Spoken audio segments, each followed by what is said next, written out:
যুবক আমার ভাইরা, সব রসুলের পাগল, রসুলের মহাব্বত আপনারা শুনতে শুনতে ওয়াজ শুনছেন। আমি সকলকে অনুরোধ করবো তার আগে এদিক ওদিক ঘোরাঘুরি না করে সকলকে অনুরোধ করবো এই স্টেজে চলে আসেন।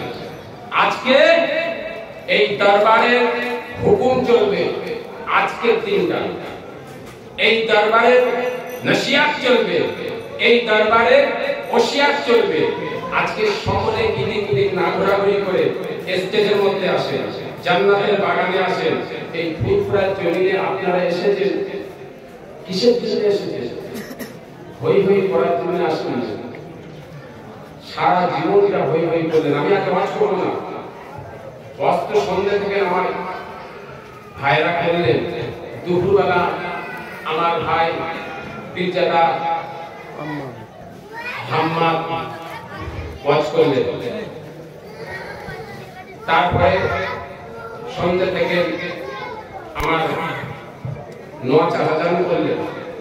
তারপরে পীরজাদা হাম্মাম সাহেব করলেন। তারপরে পীরজাদা আমির করলেন। আমার আমির ভাই শেখ চাচাদের ছেলে, ছোট ছেলে, ছোট সাহেব যারা সারা বাংলাদেশ পার করে বেড়াচ্ছে।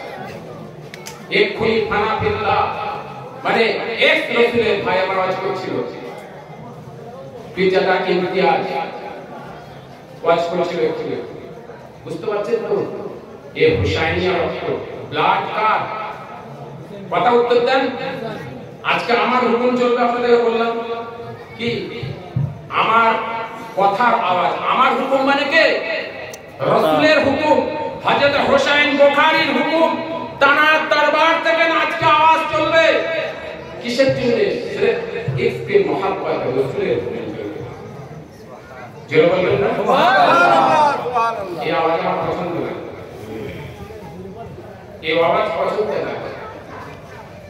আওয়াজ ধ্বনি আলাদা হবে। একটু আগের দিকে এগিয়ে আসেন, পিছনের ভাইরা সামনে দিকে এই ফাঁকাটাকে একটু ভাই পূরণ করুন। একটু এগিয়ে আসেন, দয়া করে আসেন, এগিয়ে বাগানটাকে একটু সাজান। পিছনে আরো ভাইরা বসবে, আরো আগে চলে আসেন, একদম এই ফাঁকাটা চলে আসেন, আগে আসেন, চলে আসেন সামনে। তাই আমার ইমতিয়াজ ভাই সারা বাংলাদেশ ঘুরছে, ওয়াজবিশিয়াত করছে, সব একমাত্র দিনের দাদা পীরের বাগানে খেদমত করে বেড়াচ্ছে। তা আমাদের সকলকে করতে হবে। তাই অনুরোধ করবো, আমি আপনার সাথে শুধু একটু আলোচনা করব। কেন? আমার পরে আমার মেজ ভাইজান আছেন, তারপরে আমার চাচা যান বীর আমিনা হালওয়ালা আমজেদ হোসেন সাহেব আছেন, উনি শেষ দোয়া করবেন।